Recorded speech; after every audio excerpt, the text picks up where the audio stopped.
Thank you for viewing this recorded Reliable Automatic Sprinkler Company webinar.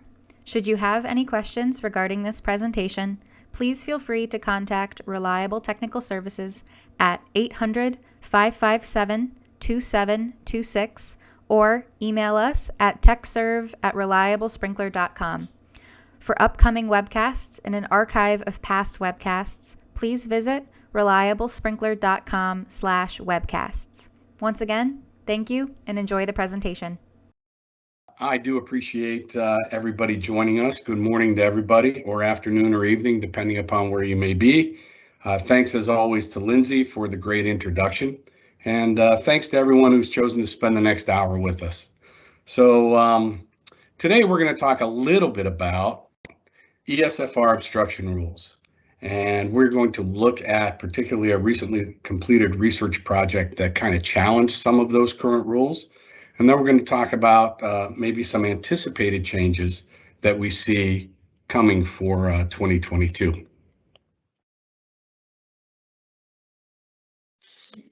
All right, so as always, in a lot of cases, to go forward, you got to go backwards, right? So to talk about kind of where we are and where we're hoping to be, I think it's important that we look at kind of how we got here. So ESFR history, as most of you probably know, there was it really started to happen in the mid to the late 80s. And there were really two technology changes that drove the explosion, I guess you could say, of ESFR sprinklers. The first one was the fast response thermal element. So when, the fast response thermal element was really responsible for a couple different explosions. One obviously is the storage criterion ESFR, and the other would be kind of what's happened on the residential side. And then the second major technology change was the large droplet fire sprinkler. So those two technologies together is what really created our ESFR sprinkler. It was the first sprinkler with a kind of scientifically based performance objective. So if our actual design density exceeded our required design density, we were able to achieve suppression. And that was a big deal. It's the first time we started looking at suppression rather than control. But if I look back on the history of ESFRs, obstructions have always been a concern. So the best story I can tell you here, it goes kind of back to my in the late 80s, which, when I had kind of begun my contracting experience, I was working in the Buffalo Niagara region, and we did the first ESFR installation basically in that region or in that city. And it was an 800,000 square foot grocery distribution center. There were all different types of construction in this building. So part of it was sawtooth, and then most of the newer additions were all bar joist. It was an FM project at the time. And to be honest, FM was so concerned about obstructions in an existing facility that the only way they would approve the project is if, after we installed our sprinkler system, literally below the bar joist, they actually had a company come in and install a new ceiling at about 12 inches just above the 12-inch deflector from the sprinklers. So they knew that they would not have to deal with obstruction issues.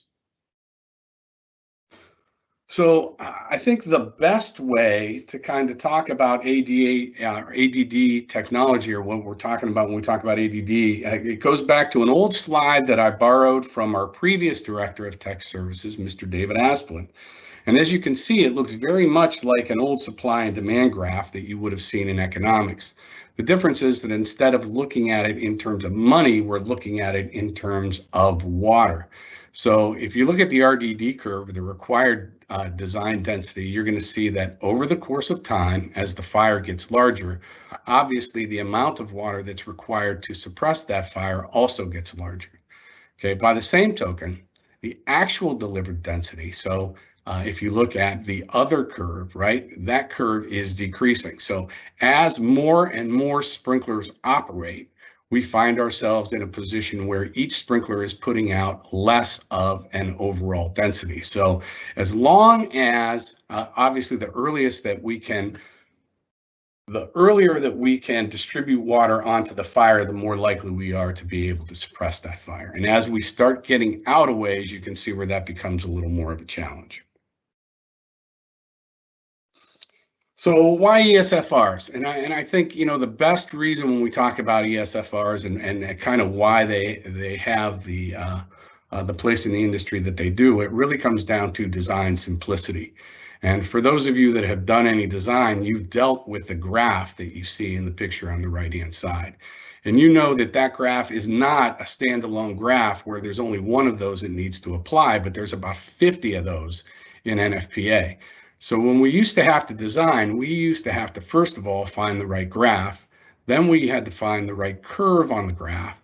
Then we had to extrapolate or interpolate to determine what the actual elevation was so that we can actually figure out the right amount of water or the right amount of density that we had to provide for that situation. And then, you know, you'd get to numbers like, is it a 0.425? Is it a 0.43? I mean, what's the right number that you use?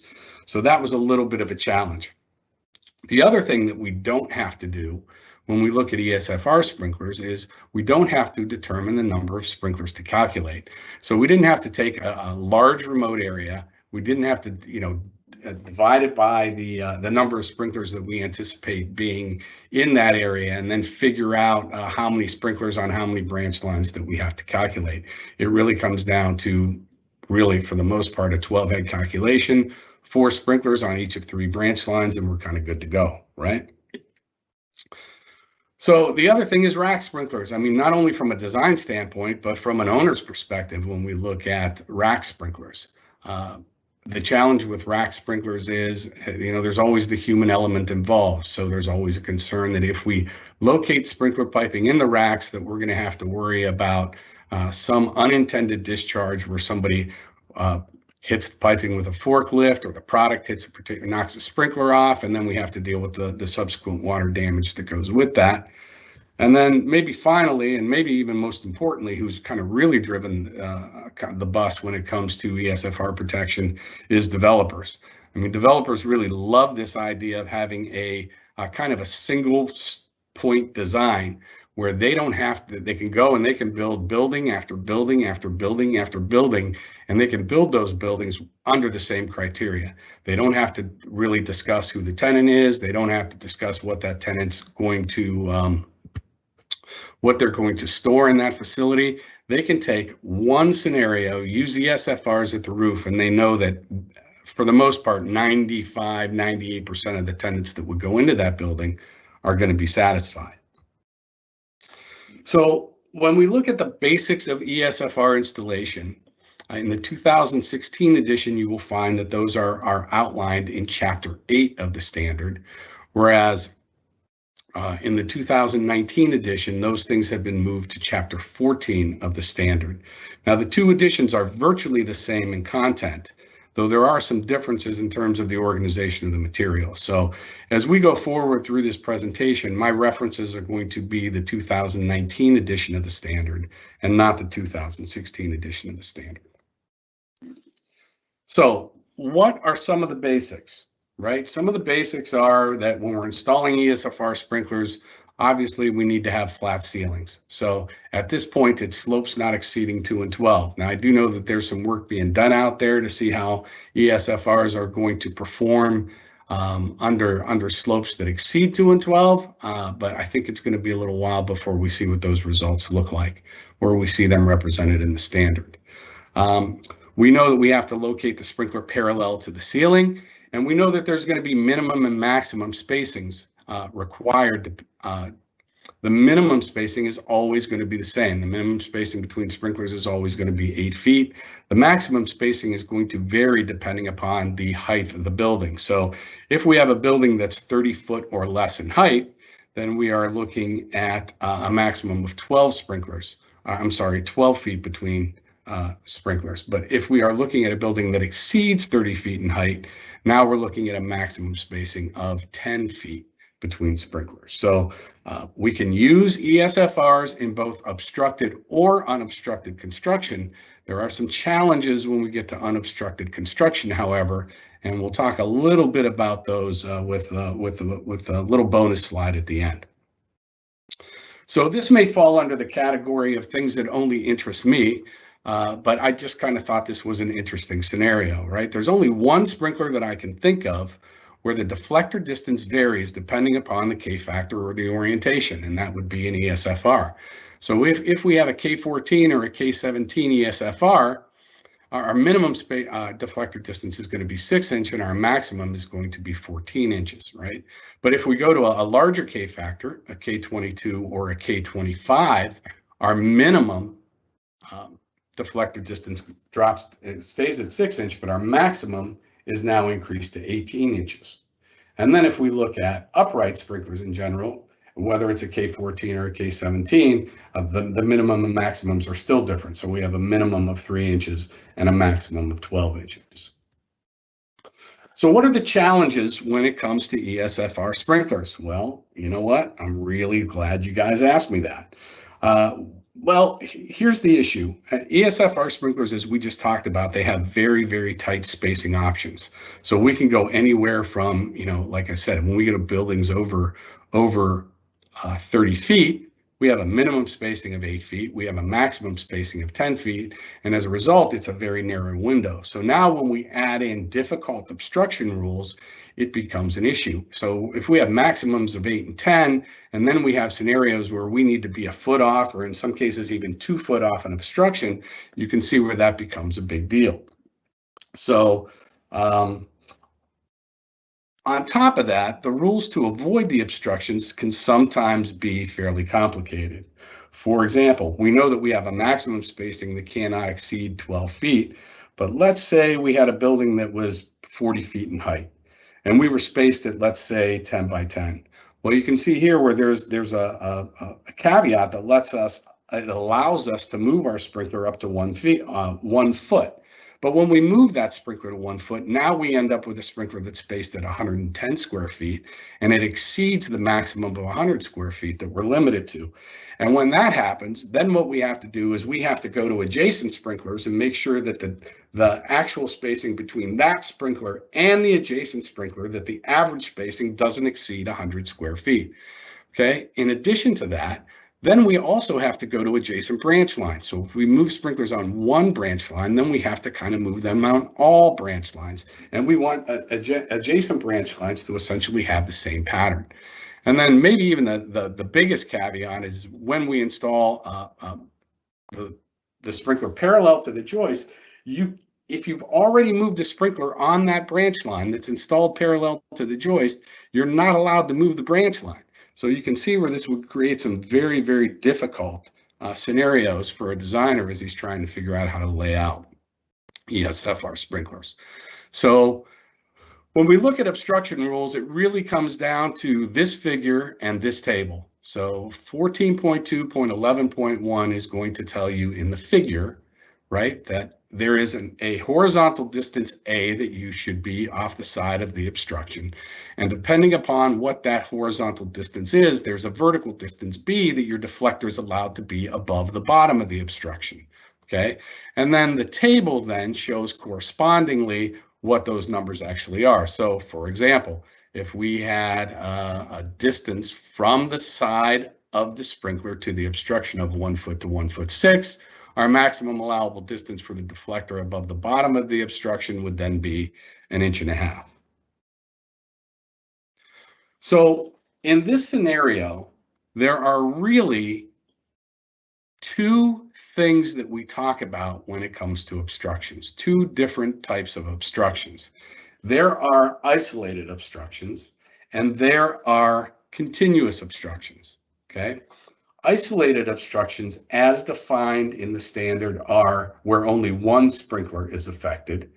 Continuous obstructions are when you have anything more than that. So 2 or more is going to be considered a continuous obstruction. When we look at isolated obstructions, in the standard, they point out examples like perhaps light fixtures or maybe unit heaters, okay? And then when we look at continuous obstructions, they talk about things like ducts, lights, pipes, and conveyors.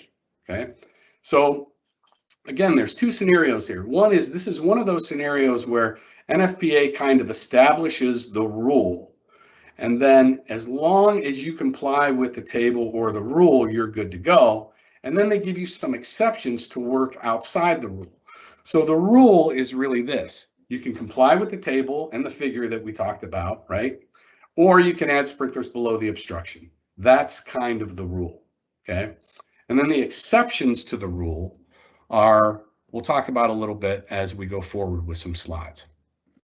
So if we have isolated obstructions, okay, again, and there's going to be, for the most part, what you're going to see is that in some cases, the difference between isolated obstructions and continuous obstructions are the same. And then you're going to find other situations where they're slightly different. So in this case, for an isolated obstruction, they say that additional sprinklers are not required where the obstruction is 2 feet or less in width, and where the sprinkler is located a minimum of 1 foot horizontally from that obstruction. So with an isolated obstruction, if it's a 2 foot obstruction, 1 foot minimum distance from that obstruction. Okay. Now, this is kind of one of those weird scenarios where NFPA it's a little complicated here because they use one long run-on sentence to kind of describe two separate conditions. So in both cases, we're talking about an obstruction that's 2 inches or less, but in one case, we're talking about a vertical obstruction, and yet in another case, we're talking about a horizontal obstruction, okay? So in this case, if we have a 2-inch minimum obstruction, or 2 inch or less in width, it needs to be located a minimum of 2 feet vertically below the sprinkler, okay? If that scenario is not possible and we still have a 2 inch or less in width obstruction, then we need to locate that sprinkler a minimum of 1 foot horizontally from that 2-inch obstruction, okay? So when we look at the rules for continuous obstructions, we're going to find that in this case, the rules for continuous obstruction and the rules for isolated obstructions are pretty much the same. Again, 2 inches, if it's a 2 inch or less obstruction, 2 foot vertically below the sprinkler, or 1 foot horizontally offset from the sprinkler. So if it's a continuous obstruction, and if it is less than or equal to 1 foot wide, we have to be a minimum of 1 foot off of that obstruction. And then if we go to the next slide, we're going to see that if it's a 2 foot minimum or 2 foot or less obstruction, we have to be a minimum of 2 feet off of that obstruction. So if you remember back when we talked about isolated, if it was 2 feet or less, we only had to be 1 foot off. When we talk about continuous obstructions, the minimum dimension that the sprinkler has to be located from the obstruction changes depending upon the size of that obstruction, whether it's less than 1 foot or whether it's less than 2 feet. So there's also some discussion. I mean, if you were to go back and you were to discuss with a whole bunch of industry professionals, and you were to ask them kind of what the biggest problem was when it comes to obstructions, I think without a doubt they would tell you that while light trays and ducts and cable trays, right, all that stuff, while all of that stuff can certainly be an issue, that if you're doing a lot of ESFR installations, you know that those items, and you've learned how to be honest with you, you know that those items can be coordinated, and you've learned how to coordinate those. You can make sure that the duct band stays a certain distance away from the sprinklers or whatever. I think most people would tell you that without a doubt, the biggest problem by far is either the bottom cord of the joist or the bridging. And I think they would tell you that those are problems really for two different reasons. The bottom joist cord becomes a problem because really at the end of the day, there's no way to move it, right? If we have joists on 4 foot, 7.5 inch centers, then they're always going to be on 4 foot, 7.5 inch centers. And if we end up with sprinklers on a branch line that runs through those joists, eventually we're going to get to that point where a joist becomes an obstruction. Now, bridging is actually a problem as well, but it's a problem for a different reason. While the structural drawings are generally going to tell us where the bottom chord of the joist is, what it's not going to tell us is where the bridging goes. And a lot of time, that's a decision that we don't really know has been made until it arrives in the field. And then next thing you know, we end up with a piece of horizontal bridging that's located under a sprinkler pipe, and it becomes a relatively huge problem. So when we look at the bottom chord of the bar joist, or we look at open trusses, NFPA also gives us some very clear information on how we should deal with that. And you can see in this situation what it essentially says is if we're located 1 foot horizontally from the nearest edge of the bottom chord of the joist, then the bottom chord doesn't exceed 1 foot in width, that we're pretty much good to go. So I think what's important to know is that this language was actually new to the 2019 edition of the standard. So prior to that, essentially it just ended at where it says to the bottom chord of the bar joist or open truss, and there was no dimension given to tell you, how wide that bottom chord of that truss could actually be. The other thing that I think it's really important that we talk about here is this idea of the edge. I think sprinkler guys in general get very, very used to talking about distances to center. And in this scenario, you have to understand that when we're talking about ESFR obstructions, we're not talking about measuring the distance to the center. We're talking about measuring the distance to the nearest edge of the obstruction. So in the case of a 36-inch deep bar joist, where we might have a 5-inch flange on the bottom chord, you're going to have to add 2 3/4 or almost 3 inches to the bottom of your dimension, your minimum dimension that you need to be off of that bottom chord. So instead of being 1 foot off the center, you're going to be closer to 15 inches off the center. Okay, so what's the issue? I mean, obviously we know that NFPA gives us some pretty clear guidelines as to, though sometimes they're hard to apply, they give us some pretty clear guidelines on what we need to do to avoid obstructions. But the issue really, I think, is that we just have a lack of data. If we go back and we look at the information that we have, we will find that the current ESFR sprinkler obstruction criteria is very, very, very similar to the obstruction criteria that was promoted in the 1980s. It just really, really hasn't changed very much.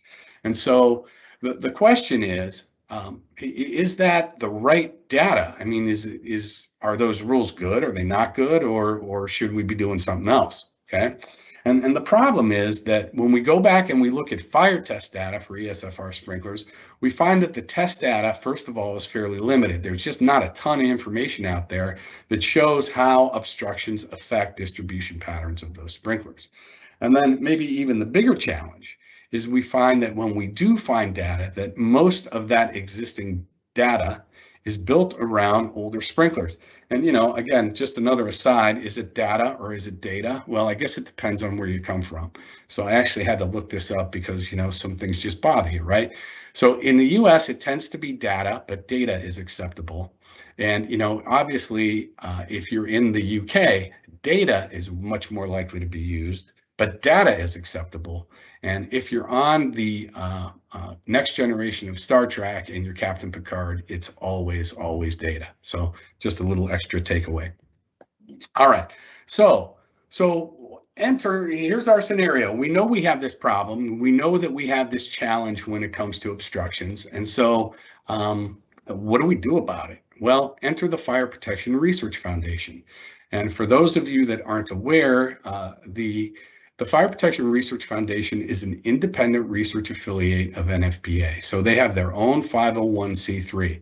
They have been around for a long time. They were founded in 1982. So, I mean, they've been around almost 40 years. So when we look at, again, this information taken directly from their site, their mission is to plan, manage, and communicate research in support of the association.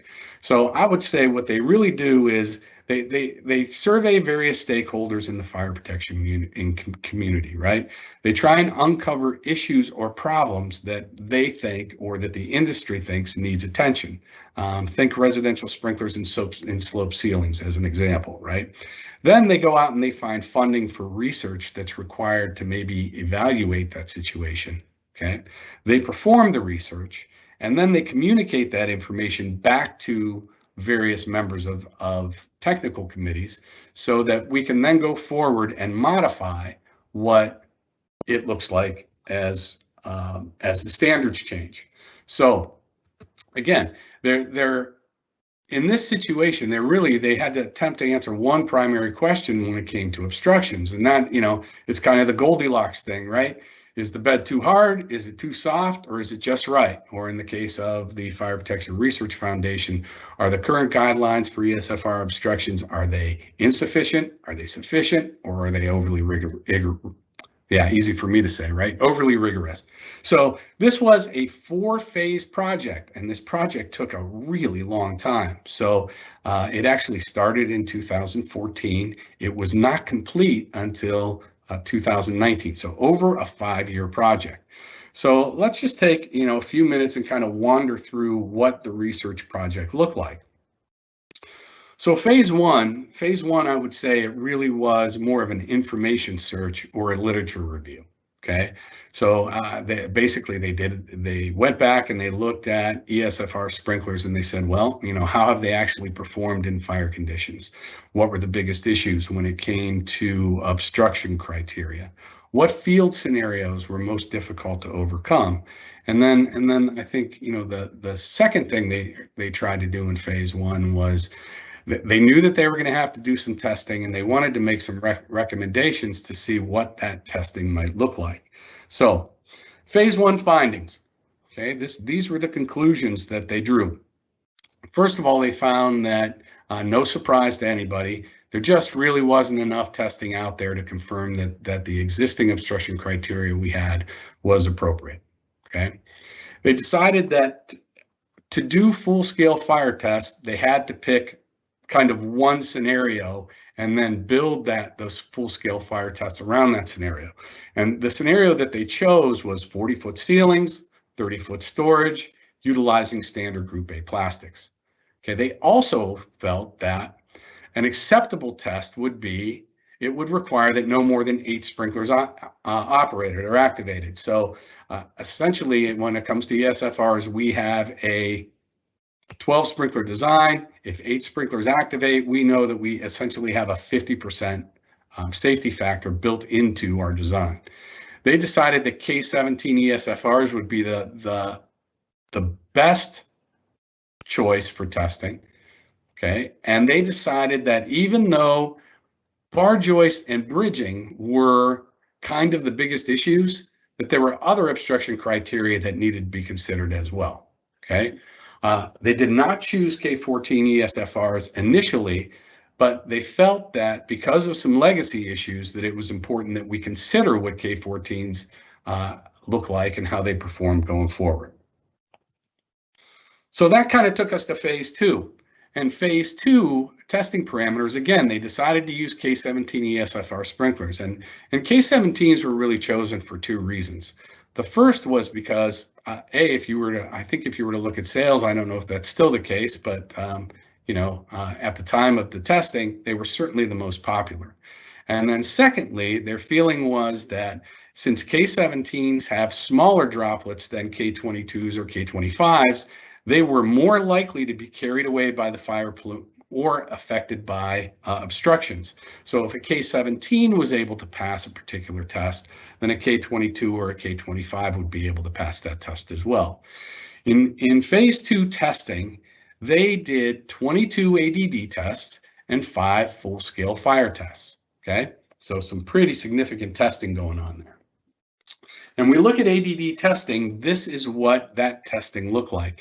And these 2 images that you see here are borrowed from the final report that the Research Foundation put out regarding ESFRs and obstructions. So if you look at the ADD apparatus figure on the left, you're going to see that it utilizes open sprinklers, and it utilizes 20 by 20 pans to collect water. So those pans of water that are collected are going to tell you what the flux or the density was, okay? You'll notice that there's also some heptane burners that are used to simulate a fire source, and that there is an air duct used to simulate a fire plume. So then what they did is, if you look at the picture on the right, they did some ADD tests with certain obstructions in the appropriate positions, okay? And ultimately what they found was that those ADD tests were going to be a really good indicator of how sprinklers were going to perform when we actually did full-scale fire tests. So if we look at the phase 2 findings, where we ended up is essentially here. They looked at K17 ESFR located 6-inch horizontally from the bottom core to the joist. And they said in that scenario, it definitely produced an acceptable result. So they moved the obstruction a little closer and said, well, what if we put that K17 ESFR sprinkler and we locate it only 3 inches horizontally from the bottom core to the joist? And in that case, they found that the result was unacceptable. It did not respond as they had hoped that it would. Okay, and then they kind of looked at bridging, and they looked at it from a vertical perspective. And when they looked at bridging from a vertical perspective, they tested it at 19.5 inches, and they found that it produced acceptable results. So if you remember back from what we currently have in the standard, 24 inches is what the test results, is what our current standard requires. So 19.5 inches would certainly be a step in the right direction. But then they tested that sprinkler vertically 6 inches above the obstruction, and they found that in 6 inches it produced an unacceptable result. So obviously, if you look at this, if phase 2 they did 19 inches and 19.5 inches and they passed, 6 inches and they didn't pass, it certainly would seem to indicate that in phase 3 they might want to do some additional testing to see if there might be a place in there somewhere between where they could also get vertical obstructions to pass. And then naturally, they did some testing and said, hey, we shouldn't just limit our testing to bar joist, and we're going to need some additional testing as well to test some other scenarios, which takes us to phase 3. So when we look at phase 3, we're still using K17 ESFRs, okay? What they basically did is they went back and they said, you know, we're going to do some additional bridging tests somewhere between that 6 inch and that 19.5 inches where we had a pass fail, and see if we can't dial that in a little better. They said we're also going to look at some vertical obstructions of varying size and shape. So they went back and they looked at flat obstructions that were 3 inch, 6 inch, and 12 inch, and then they looked at round obstructions that were 3 inches and 6 inches in diameter, and then they compared those two. And in phase 3, they did almost the same amount of testing. They did 22 ADD tests and 3 full-scale fire tests. Again, remember in phase 2, they did the same 22 ADD tests, but they did 5 full-scale fire tests. And what did they find in phase 3? Well, they found that, this was kind of interesting to me actually, they found that there was no significant difference in ADD when they were looking at flat or round obstructions. So whether the obstruction is flat or whether it was round, that the sprinkler essentially performed the same. They looked at a 6-inch wide obstruction, and then they looked at it at various vertical distances. They looked at it at 8-inch, 12-inch, 16 inches, and 20 inches. And one of their conclusion was that a 6-inch wide obstruction located 20 inches below and 6 inches offset from the sprinkler performed okay. They were okay with that performance. It was acceptable. But when they expanded that obstruction to a 12-inch wide obstruction, if they located it in the same space, 20 inches below and 6-inch offset from the sprinkler, they found that the results were totally unacceptable. Now, the results weren't really unacceptable because they thought they were horrible, but they did activate 10 sprinklers. And if you remember, the criteria that they set out in the beginning was anytime we activate more than 8 sprinklers, we're going to call that a failed condition. So in this case, they called that a failed condition. They also found that when you were able to locate a sprinkler vertically 12 inches above an 1.5 inch piece of bridging, that sprinkler performed acceptably, okay? And then this was kind of the big takeaway is when taken with phase 2 results, they said a K17 ESFR sprinkler, if it's 6 inches horizontally offset from a bar joist that is somewhere between 26 inches and 36 inches deep, that sprinkler should perform acceptably. Okay, so that's a pretty specific finding from phase 3. So from there, we wander into phase 4, and in phase 4 really had a focus on K14 ESFRs. So I know right now you're probably saying, well, why are they focusing on ESFRs? Because, really we don't see a whole lot of new installations where we're using them. And that would certainly be the truth, but the other side of that is that we have KFR or K14 ESFR sprinklers that have been installed for many years, and we have a ton of current systems out there, existing systems out there that utilize them. So the question becomes, in that scenario where we have these existing systems that utilize K14 ESFRs, are they going to function the way they were originally intended, or should we be doing something else? Do we need to modify those systems in some way, or do we need to rip them out and replace them with larger K-factor ESFR sprinklers? Okay, and they felt the only way to know that and to do that was to do some ADD testing. So when we look at phase 4 findings, this is what they kind of discovered. They found that a K14 sprinkler was definitely more affected by bridging members as you got closer to the deflector, right? So more so than K17s, K14s were more significantly affected. But they found in other scenarios that the ADD for a K14 sprinkler actually exceeded the ADD for a K17 sprinkler, which led them to these primary conclusions, okay? That whether you're looking at a K14 or a K17, that the performance trends for both of those are pretty much going to mirror each other, and that generally a K14 or a K17 ESFR sprinkler is going to perform similarly in obstructed constructions, okay, or in obstructed conditions, okay? So to sum this all up, okay, the findings kind of amounted to this. And the first one we kind of talked about already. 22-inch to 36-inch open web steel truss. If we locate our sprinkler 6 inches from that steel truss, it will not substantially decrease the performance. On the other, number 2, if we take an 1.5 by 1.5 piece of bridging and we locate our sprinkler at least 12 inches vertically from that piece of bridging, that will not substantially decrease the performance of that sprinkler, okay? And then they looked at obstructions of 12-inch up to 12-inch, and they looked at obstructions up to 24 inches. And they said if it is an obstruction up to 12 inch in width, if we locate our sprinkler at least 6 inches away from that obstruction horizontally, it will not significantly decrease performance. If it's larger than 12 inches up to 24 inches, if we locate our sprinkler a minimum of 12 inches away, it will not significantly decrease performance, okay? So they took those findings, they put together some recommendations or some changes to the code. I'm sorry, it's not a code, it's a standard, right? They recommended some changes to the standard, and that road to acceptance looks like this. So there are essentially 4 steps that we have to go through if we want to get the standard changed. We have a public input, a public comment phase.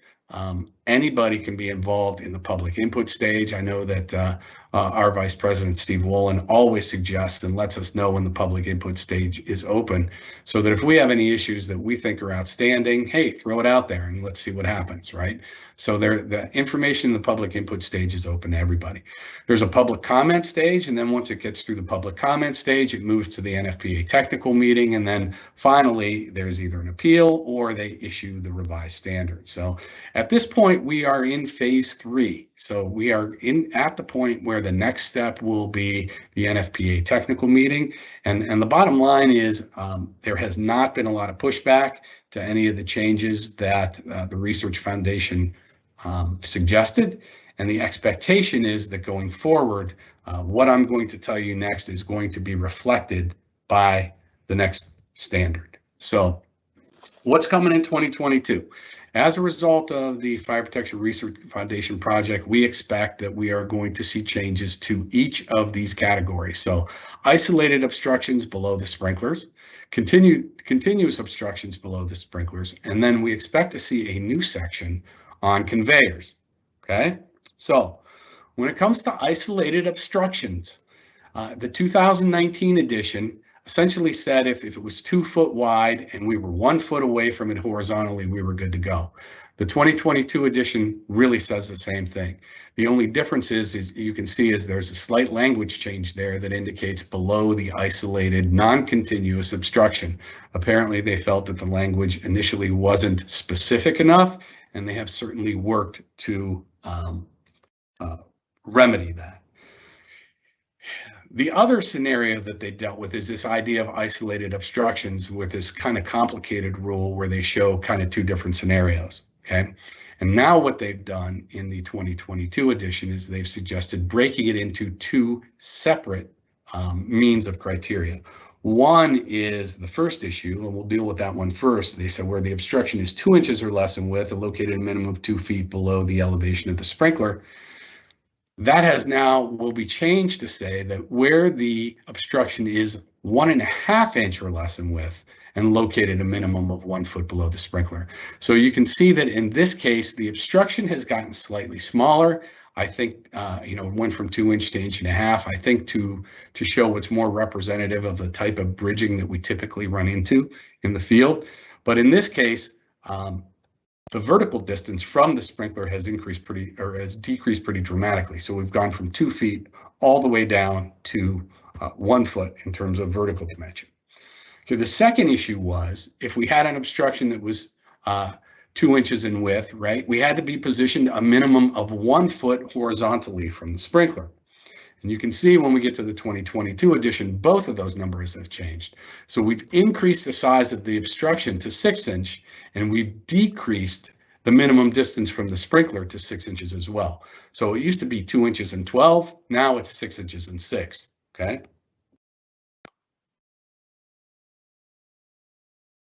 This change, again, in 2022 edition, this is just a language change, and I'm not exactly sure why this is, but in the original 2019 edition, they talk about an obstruction that's 2 feet or less in width and located a minimum of 1 foot horizontally from the sprinkler. In the 2022 edition, they've changed that to represent inches instead of feet, but the criteria, at least on the isolated side, has not changed. Okay, then when we look at continuous obstructions, we will find again in this situation that has not changed either. That the continuous obstruction language that we have in 2019 and the isolated obstruction criteria we had in 2019 is the same, and the changes, whether it's isolated or continuous, are the same. So in this case, 2022 edition, if we're looking at a continuous obstruction, the rules are going to be the same as they are for isolated in the 2022 edition. 1.5 inches or less in width, located a minimum of 1 foot below the elevation of the sprinkler. So we have the vertical dimension that's outlined there, and then the horizontal dimension that's outlined here. So in the 2019 edition, it was 2 inches and 1 foot.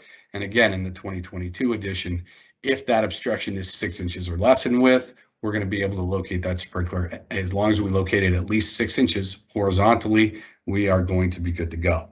Okay. Some other changes to the continuous obstruction rule, though.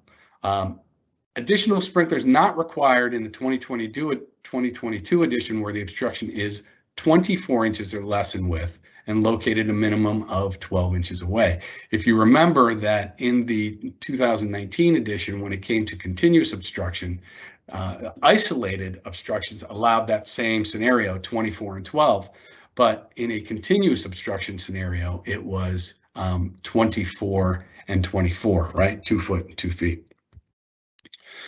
So there's also going to be some changes that we can talk about when it comes to the bottom quarter of the bar joist. So currently, the way the 2019 edition is written, minimum of 1 foot horizontally to the nearest edge of an open truss or joist doesn't exceed 1 foot, right? But in the 2022 edition, there's now 2 situations that they address independently. One is where that bottom cord is 6 inches or less in width. And when that sprinkler, or when that cord is 6 inches or less in width, we can locate that sprinkler 6 inches horizontally from the nearest edge of the cord. So rather than a foot away, we only have to be 6 inches away. They've also expanded the size of the obstruction in area 2, right? So under item 2, where the bottom cord is 24 inches or less in width, we can be located a minimum of 12 inches horizontally from the sprinkler. So we can be 12 inches horizontally from the nearest edge of the obstruction. So it used to be a foot and a foot. Now it's 2 foot and a foot. Okay. So this is one of those cases in NFPA where I just want to point it out because it's one of those subtle changes that they make in the standard that if you're not really paying attention, it can really bite you. So if you look at the language in the 2019 edition and you look at, kind of the last few words of that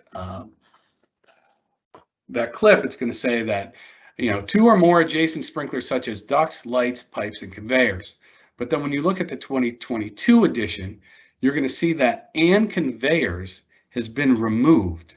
And now conveyors are no longer dealt with like other continuous obstructions. You're going to find that they actually have their own space in the standard. And you're going to find that in area 14.2.11.4, and that's going to be an area where they talk about conveyors. And essentially what it comes down to is a couple different things. One, is there storage below that conveyor? And if there's not, the rules are different than if there is. So if we have high piled storage below an elevated conveyor, then we have to make sure that we are matching the sprinklers that we've used at the roof with the sprinklers under the conveyor, okay? When there is no high piled storage underneath the conveyor, then we can use a standard quick response sprinkler under that conveyor when the sprinklers are required. They also tell us 4 scenarios where sprinklers just generally are not required under conveyors. So if our belt conveyor is more than 70% open in a horizontal profile, we do not need to provide protection under that conveyor. If we also have a belt conveyor that's less than 4 feet wide, and again, second criteria, we don't have any high piled storage below it, then we do not have to provide protection below that conveyor. And then 2 scenarios they talk about where we have roller conveyors. One is where the gap between the rollers is greater than or equal to the rollers. And I can see designers out there right now trying to measure, physically in the field what the actual gap is between those rollers to determine whether or not they have to protect it. Or if it is a roller conveyor and there is no high piled storage below it, we do not have to provide protection below that conveyor. So one little bonus idea before we kind of walk away. And this is this idea of ESFRs in obstructed construction. So 14.2.4.1 currently exists in the standard. And essentially that it says when we have obstructed construction and where the depths of the solid structural members exceed 12 inches, that ESFR sprinklers have to be installed in the channel formed by the structural members, okay? Now, I think this is becoming a bigger deal because I've gotten a couple calls on it lately. And I talked with another technical service manager who's had some calls on this as well. And I think the problem is that people are deciding to build buildings and they're deciding to build bar joist buildings, but what they're finding is that steel bar joists are very, very difficult to get. And the lead times on them are way, way out. So what they're finding is that they can buy, the steel to build a steel building, but it can't be a bar joist building. So now their original design for ESFR sprinklers that was built around this idea of bar joists now changes because now they have these solid structural members that they have to work around. And when those dimensions of those solid structural members exceed 12 inches, we have to have ESFR protection in each and every channel formed by that solid structure. Okay, so very important. Second thing is, and this is a question that we get a lot, when we have to provide sprinklers in those channels or in those pockets, do we still have to maintain the minimum spacing of the sprinkler? Okay, well, if you look at the current standard, 14.2.4.2 is kind of the information that's in there, and it would indicate to you that you do. okay, that you do have to provide that minimum dimension of 8 feet between pockets, even if those pockets are, 6 foot on center or 7 foot on center. If you can't locate the sprinkler so that you can meet the minimum, obviously you have a problem. So the proposed language change for obstructed construction in 14.2.4.3, I think is really, really important.